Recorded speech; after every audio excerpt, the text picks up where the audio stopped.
Greetings to all my fellow traditionalist Catholics. This is Sergio Becerra II, and welcome back to my channel. So Saturday was the funeral of anti-Pope Francis, and he's finally been buried in the Papal Basilica of St. Mary Major in Rome. And I'm not going to say he's finally been laid to rest. He is not at rest. Not with all the heresies and apostasies he has taught within the church for the last 12 years. So in this video, I'm going to explain why I am a Sedevacantist traditionalist Roman Catholic. Now, I've said this in my previous videos, especially what I just posted last Monday regarding Francis's death, and then myself, why I'm a traditionalist and a Sedevacantist. Well, let me explain. I do not recognize Vatican II. I do not recognize its teachings. I do not recognize the teachings of Vatican II. I do not recognize the popes of Vatican II from John the 23rd all the way to Francis. Therefore, like the Diamond Brothers at Vatican Catholic and myself, we regard them as anti-popes. People claiming to be the true legitimate pope. We only recognize the true popes from St. Peter all the way to Pope Pius XII. And I know there's a lot of explanation behind that because we know there's evidence regarding the 1958 conclave.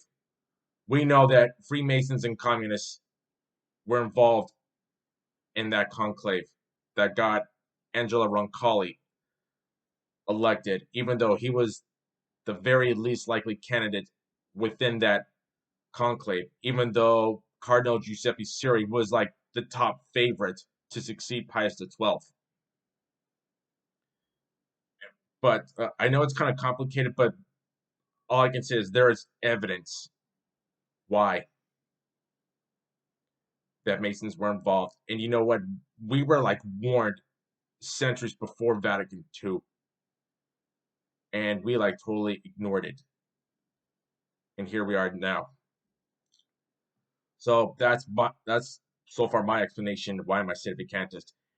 Now, I did say this in my last video. I'm not involved with like traditionalist groups like the SSPX, the FSSP, or the ICKSP. Let me check. Let me check it up. If I got that acronym right.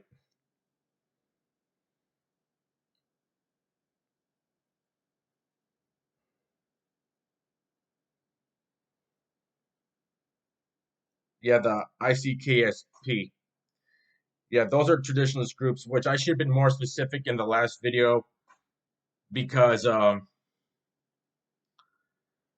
of a bit of my fault because they too do recognize Francis as being Pope, even though they're traditionalists. But I'm I'm no supporter or any way affiliated with those traditionalist groups. No, I am just a traditionalist and a sedevacantist that um, believes within himself that Vatican II is not the right church. In fact, Vatican II is not part of the Catholic Church. It is a counter church, like the Diamond Brothers at Vatican Catholic have explained. Well, an end times counter church, to be exact, because we are living in the end times. We're at a point where our time can come to an end until Jesus returns. And a lot of us have prayed that Jesus would return. I'm pretty sure a lot of traditionalists like myself pray the day that Jesus would return and rule over us as king before the worst comes. In fact, everything's just gotten so bad right now. We have landed ourselves in so much sin, so much immorality. I mean, the world has become basically Sodom and Gomorrah right in front of us. And I live in the United States. So the way things are, especially in the United States and other parts of the world like Europe, we are we are now evolving into Sodom and Gomorrah because we have allowed so much immorality and sins to be allowed. Rome, on the other hand, even the Diamond Brothers have said this in their videos. Rome is no longer Catholic Rome. It's now gone back to its old, I guess you can say, old pagan ways, like it was during the time of the Roman Empire, and so far back then, ancient times, to be exact, because Vatican II has like opened the door for like false religions, even pagan religions, to be like welcomed within the Vatican itself. And you know what? We've had prophecies and revelations from mystics that I have mentioned in the last video, such as Saint Malachi and the Blessed Anne Catherine Emmerich, who I'm going to be bringing up shortly, including Our Lady of Good Success, because she too warned us of Vatican II, going back to the late 16th century into the early 17th century. And we've had those warnings, and we like ignored it. But overall, I'm a Sedevacantist. I do not recognize Vatican II as part of the Catholic Church. It is not part of the Catholic Church. As it has been said by many, it is an end times counter church because we are like near the end whenever that comes.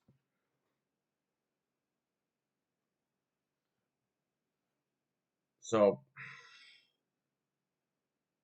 I stick to what I believe. I stick to true traditionalist teachings of the true church. I stick to what the Bible teaches us. The dogmas, it's the Catholic theology, all that, what's been taught for a long time. But here we are at a point since Vatican II, all the way now with Francis, everything has been a contradiction. Everything has been heresy. Everything has been apostasy. And it's like right in front of us. And even everything in words is apostasy. Now, the reason for Vatican II was we needed to open the doors and be more coexistent with other religions, which we've seen already. Judaism, Islam, Buddhism, Hinduism, and then we got like these old Aztec and Mayan pagan ritual religions. I forget how you pronounce it. It starts with a P, Pachamama, something like that. Because there's photos with Francis wearing like a some sort of straw hat and like other religious tools being used. Okay, we all know from the Bible, within the Old Testament, going back to Moses, when God gave Moses the Ten Commandments, commandment number one, I am the Lord your God, and there shall be no other gods before me.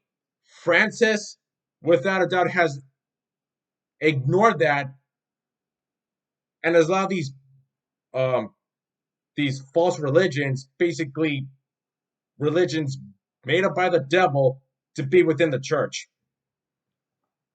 So coexisting with other religions is a bad idea. But Francis, well, not just Francis, even John Paul II, Benedict XVI, have allowed this to happen.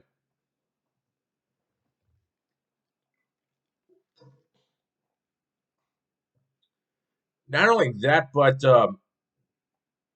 Protestant churches within the heretical Protestant sect, even the systematic Eastern Orthodox churches, they've like been welcomed back in within Rome's. Well, sorry, let me reverse that. Well, when you look at the Eastern Orthodox churches, I mean, they were anathematized after the Great Schism of 1054, but then like as soon as Vatican II had begun and then been finalized by Paul VI, we Paul VI, I know that he lifted the anathemas off the Eastern Orthodox Church.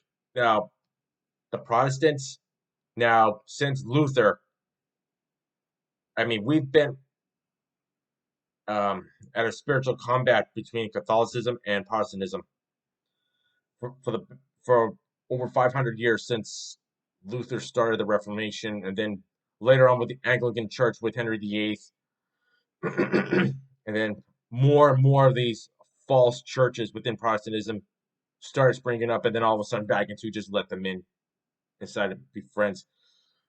No, there was only one church started by Jesus Christ, the founder of Christianity, but the founder of the Catholic Church. And the Bible made it clear within Matthew chapter 16, verses 8, 18 and 19, making Peter the first pope. Thou art Peter, and upon this rock you will build my church, and I'll give you the keys to the kingdom of heaven, and the gates of hell will be prevented against it. I mean, well, I don't know if I got that last part right, but the gates of hell will not be open to allow the gates of heaven will not be penetrated. I guess you can say. I forget that last part. What Jesus said regarding Peter giving the keys to the kingdom of heaven, and that hell will not break through. I gotta look at that verse again. Sorry for my ignorance and screwing this up. But then after Jesus' resurrection, in the Gospel of John, where Jesus finally confirms Peter as the first pope. So, but still, it's not good what we've seen for the better part of half a century already, going back with the start of Vatican II in 1962 with anti-pope John the 23rd. Actually, Angelo Roncalli, who took that name, he must have been aware, or probably not, but Vatican II, I mean Vatican Catholic, the Diamond Brothers, one of the Diamond Brothers, did mention of a previous anti-pope John the 23rd that um, not ruled the church, but was part of one of the three claimants to the Roman papacy, but ruled in Pisa during the time of the Great Western Schism from 1414 to, I think, from 1410 to 1415. Yes, I think so. And he was if I remember correctly, he was the one that started the Council of Constance that was supposed to resolve the schism. In fact, he ended up getting himself deposed, and of course, the church does recognize Constance as a false council because it was started by an illegitimate pope. But the first John the 23rd was deposed, and now you got a second John the 23rd, of course, an anti-pope that started a false council. That would be Vatican Council II. But the second anti-pope John the 23rd, that would be Angelo Roncalli, died of stomach cancer in 1963 before Vatican II was even finalized.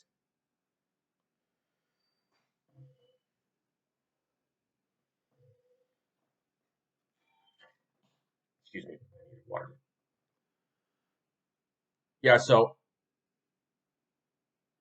I just stand my own ground, stick to what I personally believe. I'm pretty sure there are other Catholics that are traditionalists and Sedevacantists that are not aligned with these other groups like the SSPX and others that do recognize Francis as being Pope, but he in fact is not. That I know there are other, like I said, I'm pretty sure there are other Sedevacantist traditionalist Catholics out there like me that are not involved with these other traditionalist groups and do not recognize Vatican II at all. I know that the Diamond Brothers of Vatican Catholic pretty sure do stand their ground, but we stick to true traditionalist teachings, the dogmas, the theology, and what the Bible has told us for a very long time. Even the book of Apocalypse, even though like even though other Bibles like the King James Version would say Revelations, but even though Even though I read the Dewey Reams Bible, it says Book of Apocalypse, which of course was written by Saint John himself, warning us of the end of times and how far we are towards the end of time. But here we are. Look how bad the church has gotten right now. So I'm gonna go back to like I said before, regarding some saints and other Catholic mystics that foretold of Vatican II, even the revelations and prophecies of Our Lady of Good Success. So we'll start off with the 12th century Irish saint. That would be Saint Malachi, not the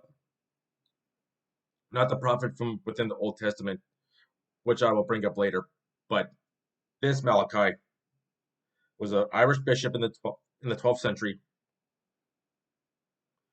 So he had prophesied 112 popes. Every pope from his time, even the anti-popes later on in the late medieval era, and even the anti-popes of Vatican II. So from the popes from his time, that starting with Pope Celestine II, all the way to Francis, and each one, like I had mentioned, had a Latin motto. For Francis, um, I know I couldn't remember his. I know that the name Petrus, which means the name Peter in Latin, but I just couldn't remember the second part. I know it sounds ignorant on my part and foolish. Couldn't remember if it was Romanus or Romano, even though it was Rome, the word Roman in Latin. So Pietrus Romanus, Peter the Roman. I just couldn't remember the second word in Latin on its pronunciation, whether it was Romano or Romanus. So sorry on my part on the last video. So it's Pietrus Romanus, Peter the Roman, in which we all wondered if Francis was going to be like the last pope in the church's history. But nothing happened after his death. Well, I would say Malachi did get one thing right, but the other half did not happen. That Francis would be elected, even though not legitimately elected. But there was like no post death apocalypse after his death. Even Vatican Catholic brought up this prophecy, believing that hell would be brought upon Rome after Francis died, and that didn't happen. So, was Francis literally Peter the Roman? I don't believe so. There was nothing Peter like about him. There was nothing Christ like about him.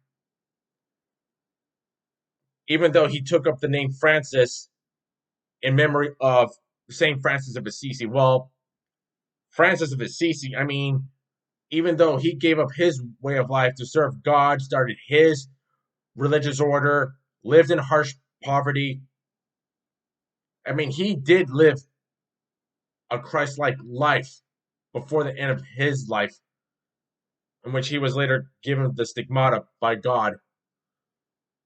Well, actually, by Jesus, because he did see a six-winged angel, which is the seraph, showing showing Jesus already crucified to a cross, giving him those wounds. To be very clear, there was nothing humble, loving, or saint-like. Nothing saintly about Francis. Not, I mean, there was nothing saintly about him. Even though some phony Catholics, such as Nancy Pelosi here in the United States, believes he was a saint-like person, he said Pope Francis was a saintly man. Well, nothing saintly about him. Not with all the controversy he sparked, contradicting everything the church had taught, which I'm going to get to later. But there was nothing holy about Francis. Seriously, he was really an evil man. Now back to Malachi. So from every pope from his time, all 112, from Celestine II to Francis, were all prophesied.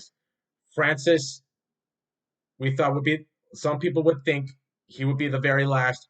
That didn't happen. Now we got a conclave, which was just announced this morning for May 7th. Right now, there's 9 days of mourning.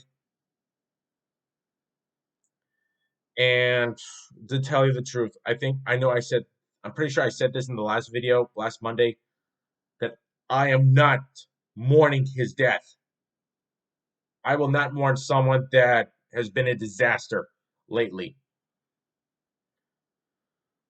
I know I'm gonna get hit by critics saying, "Oh, that you're not a really holy man." No, I'm not gonna mourn someone that has just been a problem, and all it has caused nothing but a split within the College of Cardinals between the traditionalist conservative cardinals and the progressive liberals. I mean, progressive cardinals that Francis has appointed.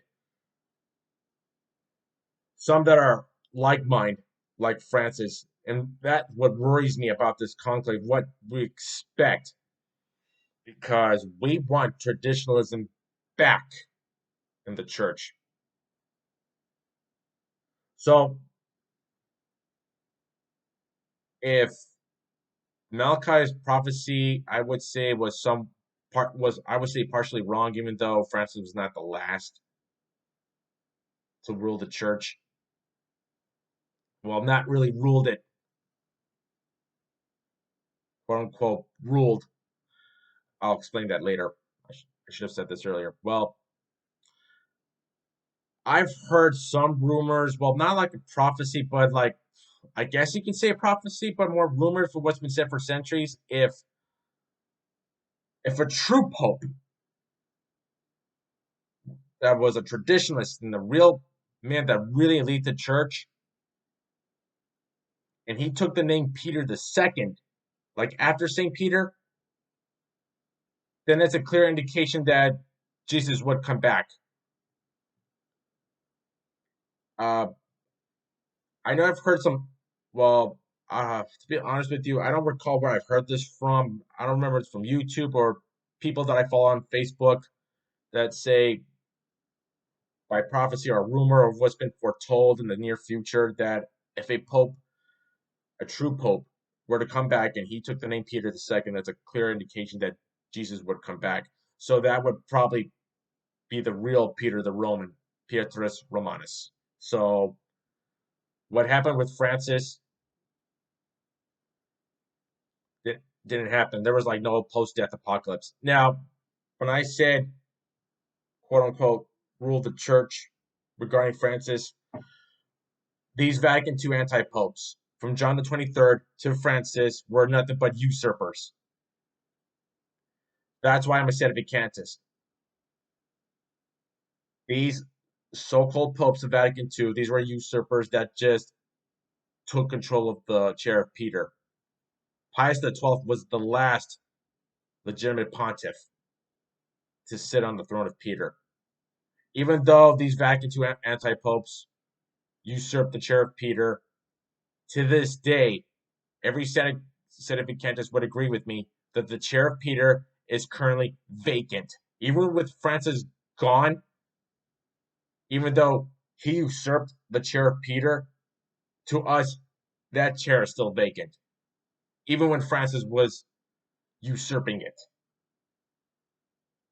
Even with him gone, it's still vacant, is what I'm trying to say.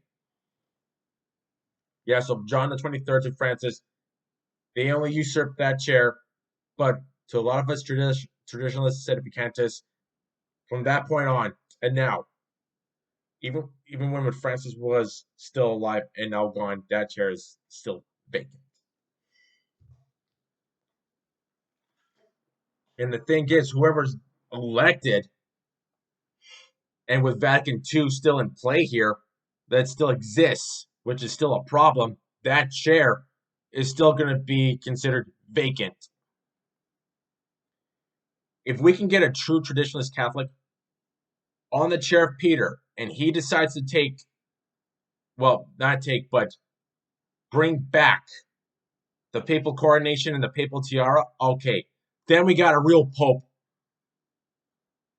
on the chair of Peter again, and he does away with this ridiculous inaugural mass, because anti-pope Paul VI will be the very last person, but not a legitimate pope, to have a coronation and to wear the tiara, even though he gave his away for the benefit of the poor, sold it. But without a doubt, that Paul VI may have been a Mason, by giving away his tiara, surrendered the power and authority of the church. Now, let's move forward to another mystic. That would be the Blessed Anne Catherine Emmerich, who I just mentioned in the last video. Now, she's had revelations, prophecies of what would happen to the church later in life. And that came true. And we were born and we ignored it. And I know I brought her up in the last video because I'm going to bring back up that one quote, which I saved on my phone right here. I'm going to read it again. I saw also the relationship between the two popes. I saw how baleful, evil, harmful would be the consequences of this false church. I saw it increase in size. Heretics of every kind came into the city of Rome. Once more I saw the church of Peter was undermined by a plan evolved by the secret sect Masonry, while storms were damaging it. So she knew that. So she foresaw that Vatican II was going to happen. She knew the Masons were going to get involved, like I had mentioned. She knew the church was going to change. She saw Francis and Benedict together, which we saw because Benedict the 16th resigned in 2013. That led to Francis's election. So, and the thing was, Benedict still, well, even though he still carried the name Benedict, but since he had retired, took the name Emeritus Benedict the 16th. So, you still have two existing quote unquote popes, being friends, which we saw with Francis and Benedict, but still knowing each other, being friends, which I'm trying to say. Still, well, even though Francis was living had different living quarters, but not in the Vatican, but still, Benedict was still living in the Vatican, but still, it was just friendship. Even though you had two existing quote unquote popes, still friends with each other, which is what Emmerich had foresaw in her revelations. She knew it, we were warned, and we did nothing to prevent it. But even though this was prophesied within her revelations, it did happen. I know there would have been nothing to do. I know there was nothing to do about it, but this to prevent it, but it happened. And then another, also, Our Lady of Lancelot, also, which I did mention in the last video, probably more than once, even warned us that Vatican II would happen, saying Rome will lose the faith and become the seat of the Antichrist.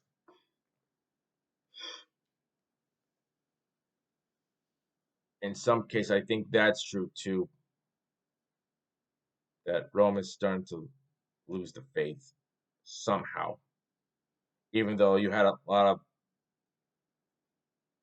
of Catholics that did show love and support for Francis, but people need to know the truth, the kind of person that Francis was, especially what Vatican II has done. Now, Our Lady of Good Success, who I've got some quotes that I have saved on my phone. She for too warned us of Vatican II. And I'm going to read the first one right here. This knowledge will only become known to the general public in the 20th century. During the epoch, the Church will find herself attacked by terrible orders of the Masonic sect. She too foresaw that Masons were going to finally get involved within the 1958 conclave that started all this. Here's another one dating back to the year 1610. In 1610, Our Lady of Good Success warned, shortly after the middle of the 20th century, the Catholic spirit will rapidly decay, which we are seeing right now. The sacrament of matrimony will be attacked and deeply profaned. That's happened already too, especially with all these anti-Catholic and anti-Christian people, basically within secularism, liberal secularism. We're already seeing that already.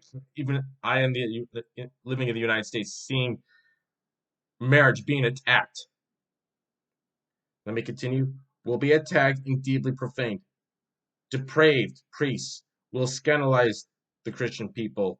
Well, there has been scandals within the church, a lot of it.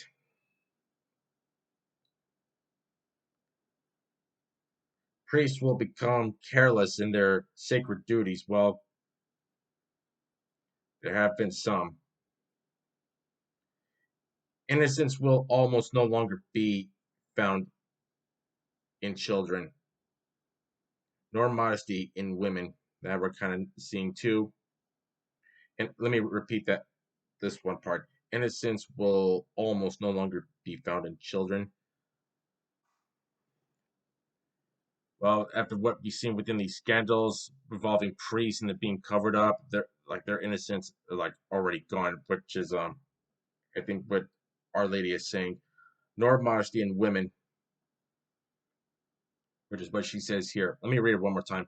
Innocence will almost no longer be found in children, nor modesty in women.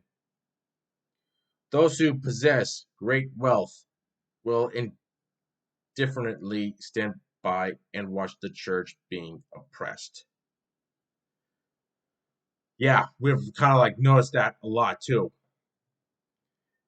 Let me read that one more time. I'm sorry. Let me read that one more time. Those who possess great wealth will indifferently stand by and watch the church being oppressed. Well, we've seen attacks within the church, people with wealth, politicians who have attacked the church, do everything they can to bring the church down. Let me read this last part. This then will be the happy beginning of the complete restoration. Well, the more we see the church start to crumble and we see humanity fall deeper and deeper into hell, knowing where we've gotten to this point, even though people are realizing it, whether you're Catholic or Protestant or Orthodox, we are already seeing it already because the Bible already tells us what this time period already tells us. Therefore, for us Catholics, we know there's going to be a restoration, going back to tradition, and we want things to be fixed. So that's Our Lady of Good Success. Now, I did bring up some of the apostasy and heresies that Francis has brought up. Now, for those that are Novus Ordo Catholics, saying that Francis is a good pope, which I know he's not, how can you say he is when he has said some things that have been controversial? Such as what we already know already that has sparked controversy, which is providing this document, allowing the church to give blessings to same-sex couples, giving blessings to sodomites. Now, I did say this in one of my Bible studies videos, and then in the last one I did, especially when Vatican Catholic did a video also regarding the cursing of blessings. The book of Malachi. Now, I'm not talking about the Irish saint that I just brought up. I'm talking about the prophet in the Old Testament. Said, any blessing to any ungodly person, a sinner, will be cursed. And so what Francis has done by providing blessings to same-sex couples, those blessings are cursed by God. I think I should have been more specific in the last video, because I think I may have said anyone with like higher authority given by God will say that those blessings that that those, I guess you could say, well let's well of course, if a priest were to give blessings to a sinful person, and then I guess you could say a higher authority like a bishop or pope would curse those blessings if a priest were to do such a things. But Francis kind of like allowed that to happen. But what Malachi is saying, God will curse those blessings if you give a blessing to a sinful person. So I guess if I can get this interpretation right, even though Judaism lives before Christianity, I guess you can say if a rabbi were to bless a sinful person that has lived a life of sin, has done a lot of immorality, then I guess you can say a higher authority like a high Jewish priest would bless that cursing when given that authority by God. But God is the one that curses these blessings. Which is what I'm trying to say. So what Francis has done, allow the priest to bless same-sex couples, those blessings are going to be cursed by God, is what I'm trying to point out here. I'm sorry if I'm getting words confused here. I'm just trying to do my best to interpret what the Book of Malachi brought up. So it's actually a bad idea and wrong and heretical to give blessings to people that are immoral, simple,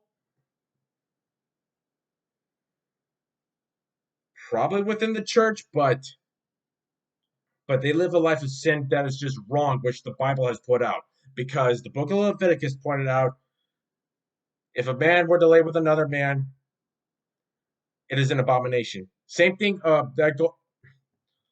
So for same-sex married couples, two men, two women, they're married, they're like blessed by a priest. Therefore, their blessings are going to be cursed by God. That was a mistake. And you've got like these so-called Catholics on YouTube. I know the Diamond Brothers have brought these two people up. They didn't know what they were talking about, but these are Novus Ordo heretics that stand by Francis's word, and they call this document beautiful when Francis had proposed. But Francis has done damage, I think, more than a 180. But then, of course, uh, when he talked about you don't need to be Catholic to get into heaven, that was another thing I may have forgotten in the last video, which I'm going to bring up. Francis also said you don't don't need to be Catholic to go to heaven. All religions, no matter what faith you're with, are all going to go to heaven. And he thinks that hell is empty. Well, he's wrong. All these false religions, from Islam, Buddhism, Hinduism, Shintoism, um, these are false religions. And people who practice these religions made up by the devil have all gone to hell. And like I brought up, Vatican II tried to coexist with all these other religions, which Vatican Catholic, the Diamond Brothers, have brought up um,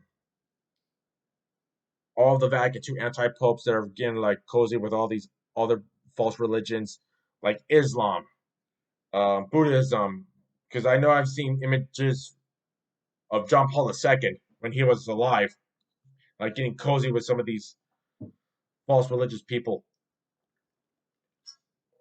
So what Francis is trying to say, all religions, especially Christianity, can still go to heaven, but hell is empty.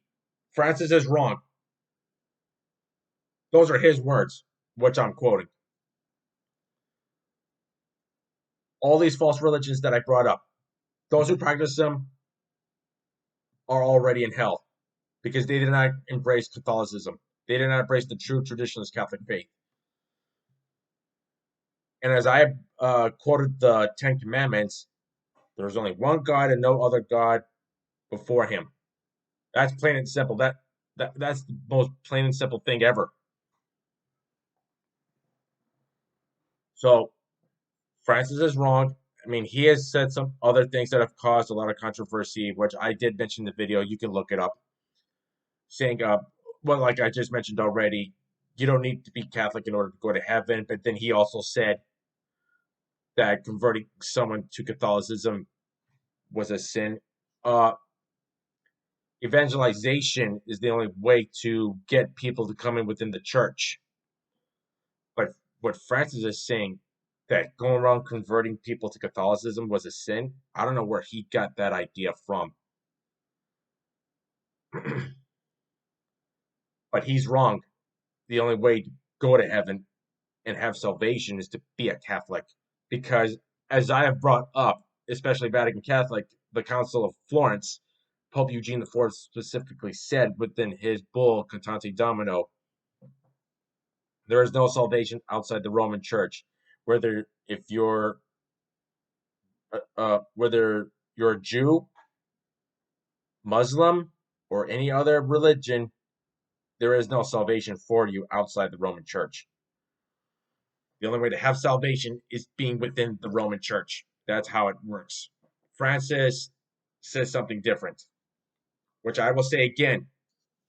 These are his words. You don't need to be a Catholic to go to heaven. He's wrong on that. But then he says that converting someone to Catholicism is a sin. I don't know where he got that, but he's wrong too. You do need to be a Catholic in order to go to heaven.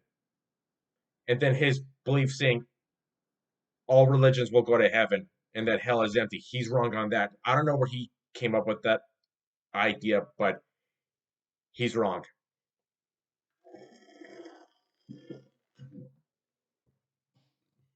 What Francis has done was just so bad. And even with the criticism he has brought and the controversy, he says he's fine with it because it, as I had said from in the last video, which the media had brought up, that it opens doors to more free thinking and more expression. What new things and changes he can bring to the church. But everything that Francis has done has been a disaster. Like I said, everything he has taught being contradictive and then receiving criticism from it, he says he's fine because it opens doors to more free thinking, which I have said in the previous video, which I had quoted from the media, which I am repeating right now again is what I'm trying to say. So what happened to Francis as of now, he's not at rest. He is in hell. I'm sorry for all you Novus Ordo Catholics out there who like stand by Francis. I'm sorry, but you need to like really wake up and really smell reality. Start to smell real fresh air, not this dirty air that Francis has brought upon you. And for those who are part of these traditionalist groups like the SSPX and others, the SS, the FSSP and the ICKSP that are like also believers of Francis. Francis has caused nothing but contradiction, heresy, and apostasy. A lot of contradiction within the church, the Bible, the teachings, the dogmas. But he has said, you need to do some serious homework here. Now, as I have said in my own videos, especially the Diamond Brothers and Vatican Catholic, they have also quoted um, other popes regarding being an occupant to the chair of Peter. Saint Celestine the First and Paul the Fourth. Any Roman pontiff that teaches heresy, then their pontificate and office are invalid, which we have seen throughout Vatican II.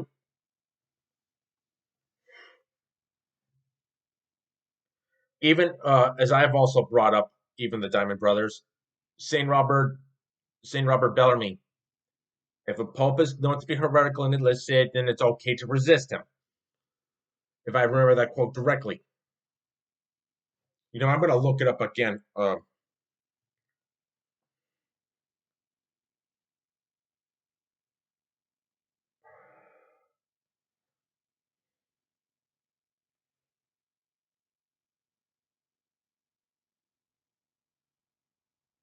I know he's brought this up in one of his quotes.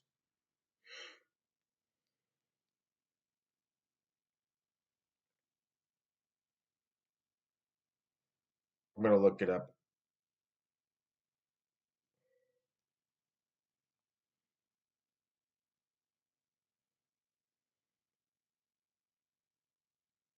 Sorry for taking this long, but I'm just trying to make a point here.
I think this is it. A pope who is a manifest heretic automatically, per se, ceases to be pope and head, just as he ceases automatically to be a Catholic and a member of the church. Wherefore, he can be judged and punished by the church. Okay, that's one quote right there. Well, it's not the one that I was hoping to find, but I'm going to save onto this. But there's one more. I'm going to try to find. Yeah, but this does prove Francis and all the Vatican II anti-popes to be heretics. But there's one more trying to find, which he did say regarding the Roman pontiff.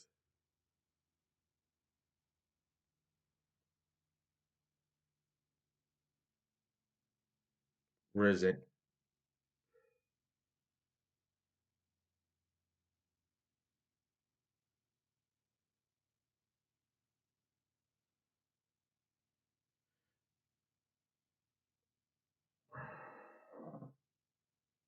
I'm sorry for taking this long.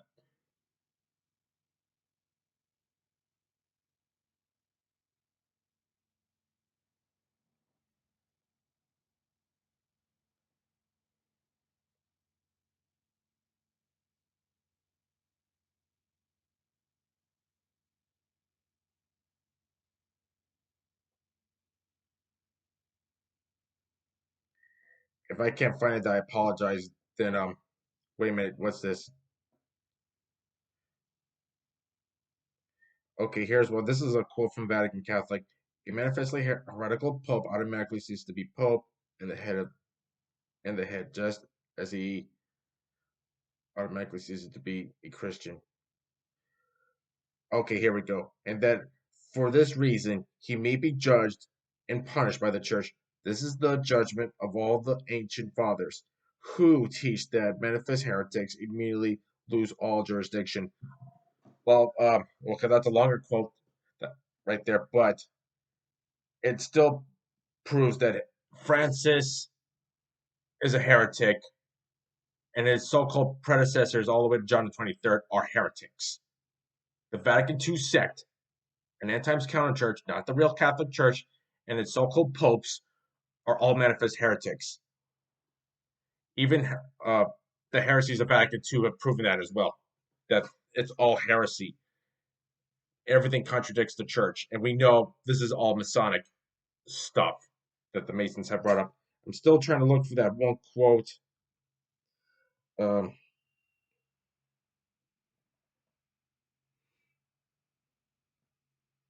trying to find it, but can't seem to. Oh, I've seen it.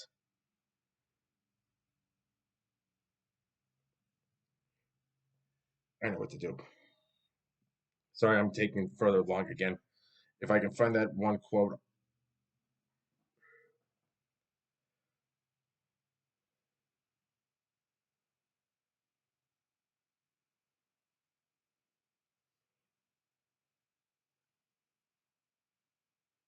here we go.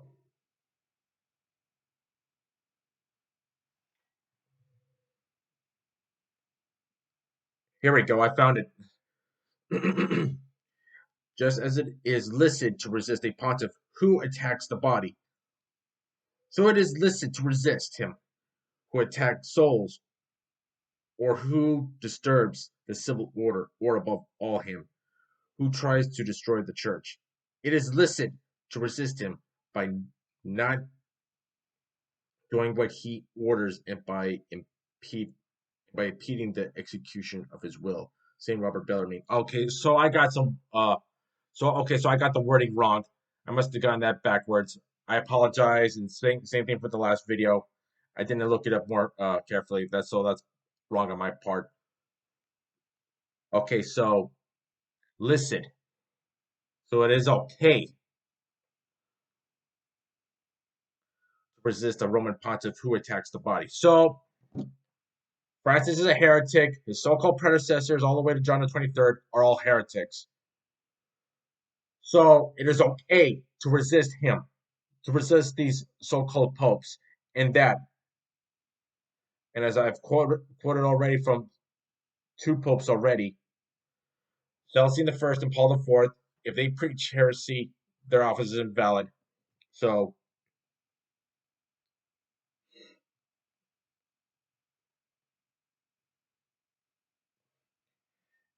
and let me look up that one quote one more time that I just read. A manifest heretic, heretical pope automatically ceases to be the pope in the head, just as he automatically ceases to be a Christian. So it still proves all these so-called popes of Vatican II are heretics. Therefore, they cease to be pope. They cease to be the head of the church, and they cease to be Christian. Therefore, uh, they should be judged and punished by the church. Well, that's what should have happened with these so-called Vatican II, these so-called Vatican II, these Vatican II anti-popes. They should have been judged. Francis should have been judged. Benedict XVI should have been judged. John Paul II should have been judged. John Paul I should have been judged. Paul VI should have been judged. And John the 23rd should have been judged. Anyone with a traditionalist mind would know this is wrong. They they should have known this from the beginning.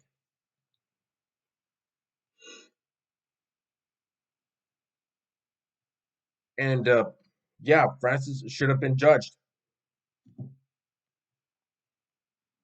I apologize for taking this long. And as I had brought up the book of Malachi and the cursing of blessings in the last video, which I'm going to say again, You curse anybody that's immoral and sinful, your cursings are, I mean, your blessings are cursed by God. And as I've also quoted and as I have said in the last video, even the Diamond Brothers in Vatican Catholic, Saint Benedict of Nursia and Saint Thomas of Aquinas have written in their books that your blessings will be cursed if someone is sinful and immoral. Even Pope Saint Gregory VII even brought this up in his teachings. Your blessings will be cursed by God or a higher authority given by God if you bless a sinful and immoral person, which I just said and brought up in the last video. And of course, you can find that in the videos of Vatican Catholic by the Diamond Brothers. Talk about the cursing of blessings. Lastly, I'm going to bring up I do not recognize the so-called canonizations of John the 23rd, Paul the 6th, and John Paul II, and I do not recognize John Paul the First as a venerable. After everything they were known for and their heretical teachings, I do not recognize them as saints. God forbid there's calls for Francis to be made a saint. Like I said, there was nothing saintly about Francis. There was nothing saint-like about him. Nothing loving about him. Nothing humble about him. An evil man. And I know I brought this up in the last video, but the way he attacked the Latin Mass, the way he wanted to get rid of it, to make everything about Vatican II, to, to make everything, yeah, he wanted to do away with the Latin Mass and make everything about Vatican II is what he wanted it to be. We had to do everything Vatican II wanted. He wanted everything to be his way. All false teachings within this counter church to be as it is. He wanted all mass to be said in all languages and everything to be what he wanted. That the old doctrines of the past he wanted done away with and stick to the current so-called doctrines of Vatican II to be permanent, which is what Francis wanted. And a lot of us that go to the Latin Mass were like not happy with him. Even though some of these progressive cardinals were like siding with him. And we did not want that, even though I've heard confirmed reports saying that the Latin Mass was going to be that the Latin Mass in some parishes in the United States were going to be um, abolished permanently. But Francis did say if any of these parishes that hold the Latin Mass have to at least do one Novus Ordo Mass, and I'm not happy about that. No, it sounded like Francis was trying to compromise with the traditionalist parishes, saying if you're going to hold Latin Mass, you got to do at least one Novus Ordo Mass in English or in other foreign language. No. Now again, when it comes to the so-called saints of Vatican II, of the Vatican II sects, like I said, I do not recognize the canonizations of John the 23rd, Paul the 6th, John Paul, and John Paul II. And I do not recognize John Paul the First as a venerable. And like I said, God forbid Francis becomes a saint. God forbid there's already calls. Because to become a saint, there has to be two um, confirmations that two confirmed cases that miracles have to have happened. So far, I haven't heard one confirmed case of Francis doing a miracle. I doubt that. And like I said, there's nothing saintly, loving, and humble about him. He was just pure evil. And like I brought up how he wanted to get rid of the Latin Mass, just proves how evil he really is, especially what he has taught. I know there's going to be a lot of you Novus Ordo Catholics out there saying, why would you not recognize any of them as saints? or you're probably going to come after me and saying you're not really Catholic by not recognizing their canonizations, or how can you say that they're not saints? Well, I'll tell you why. Angelo Roncalli, the first anti-pope of Vatican II, who took the name John the 23rd, during the pontificate of Pius XII, the last true pope, he rejected the canonization of St. Pius X because Pius X was hard on modernists and the Freemasons, but Roncalli was in favor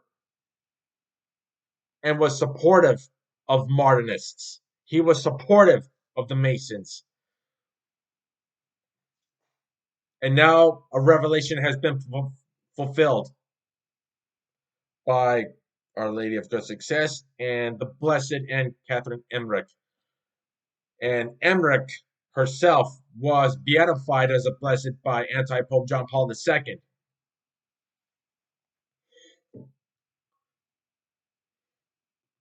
I mean, he has talked about her when he decided to beatify her because of her mysticism, and of course, receiving the wounds of the stigmata and her revelations, even her visions regarding Christ's passion.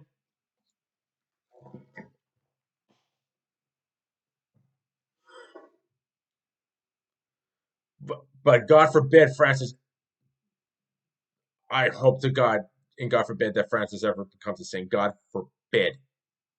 God forbid that Benedict XVI becomes a saint,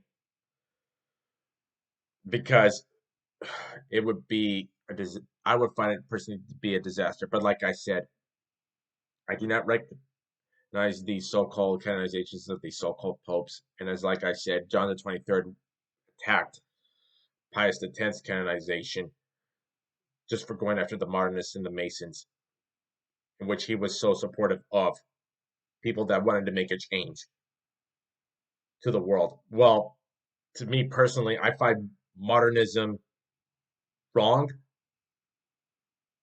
and I find it to be modernism to be a disaster to the world by creating change.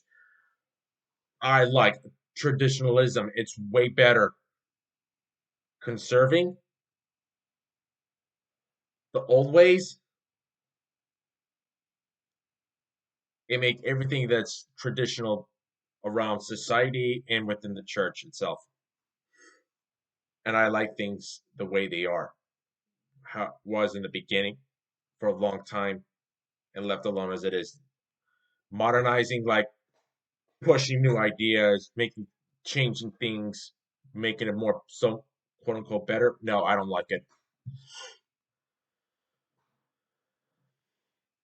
So yeah, Ron Colley didn't like.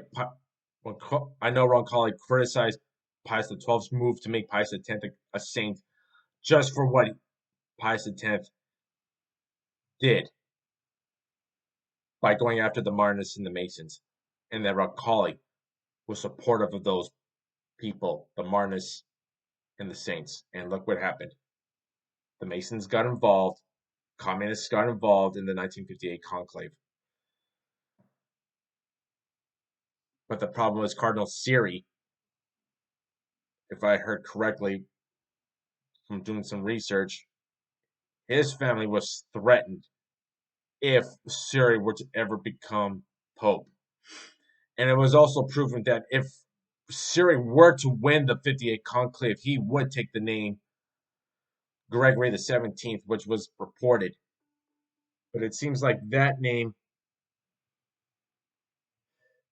has well, not been taken, but it can still be taken up by anybody, even though some still allege that Siri is the true pope and has taken the name Gregory the 17th.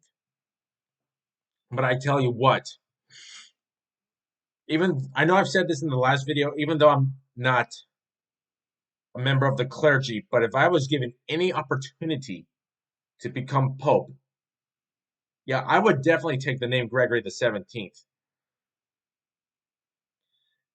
And you know what? I would canonize and Catherine Emmerich as a saint because she was among the many to warn us about Vatican II. And not only that, I would pursue the truth, exposing the wrongdoings of Vatican II, exposing what the Masons have done. And I will let the world know what Vatican II was wrong. It's not the true church, it's an end times counter church. And it's been trying to destroy the church from within for a long time, especially with these Vatican II anti-popes. And as I said in the last video, I would do away with I know I didn't originally say this, but I would bring back the papal coronation. I'd bring back the papal tiara. Not just for show, but to show real power and who means business. And do away with the inaugural mass. That's got to be done with. Everything that's been tradition for centuries needs to be brought back. And I would make Emmerich a saint, thanking her for warning us. But even though we were warned, but didn't take it serious, and yet that prophecy was fulfilled. That's why I remain a Sedevacantist traditionalist Roman Catholic. I will not recognize Vatican II nor the Vatican II anti-popes. I will not recognize Francis's so-called election. So whoever wins in this coming conclave, please let it be a traditionalist. Bring back the coronation. Bring back the tiara. Uphold true traditionalist teachings, which has been passed on from Christ and the fathers of the church for centuries. We need that back.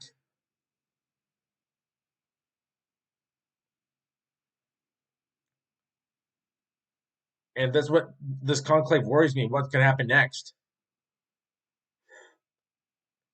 God forbid we get another progressive, quote unquote, pope like Francis. God forbid he takes.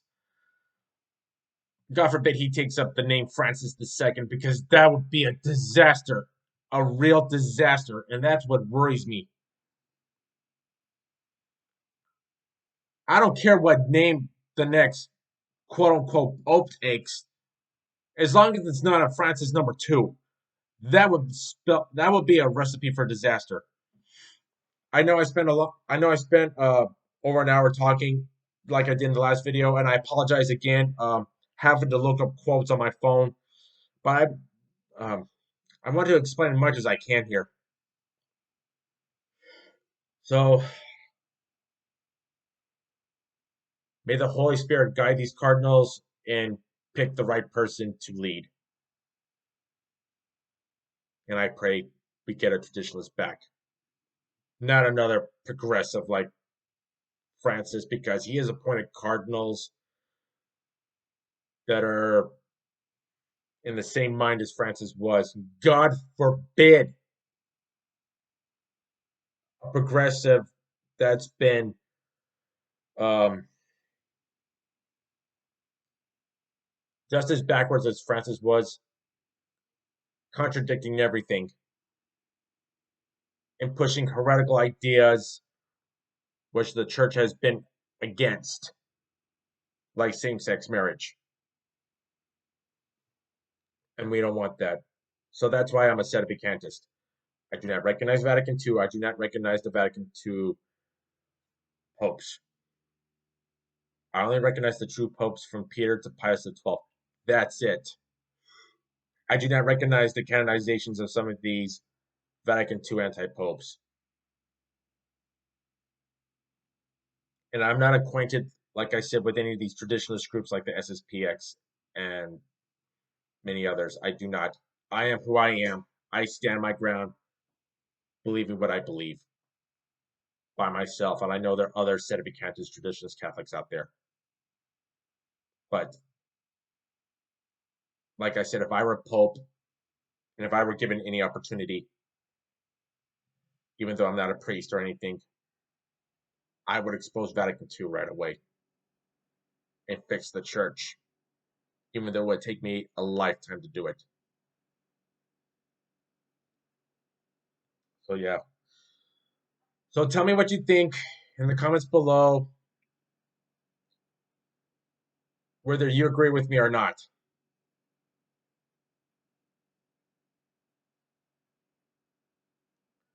Do you think it's time we start getting back to tradition? You tell me.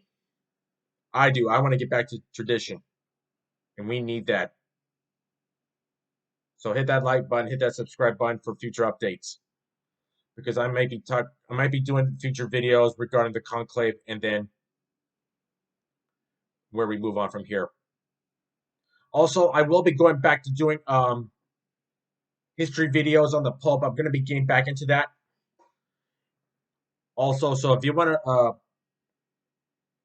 watch my history videos on the papacy and popes, go ahead and subscribe and hit the notification button, and then of course go to my playlist where it says Bible study video, says Bible study, Catholicism and theology. You'll find that playlist down there in the playlist section where it says Bible studies and Catholicism and theology. You'll find it right there if you want to take a look and see for yourself. So that's it. You'll only find you'll find my playlist only on YouTube, but this video also will be uploaded to my other channel on another platform that will be Rumble. So for those on YouTube that want to learn more on the history of the papacy and Bible study videos, you will only find uh, my playlist on YouTube. So go to my playlist where it says Bible studies, Catholicism, and theology. Just letting you all know if you want to. So yeah, God bless. God bless you all, and keep an eye out for the conclave and let's see what happens. So until then, see you next time. God bless you all. Have a good day. Take care, and I'll bye.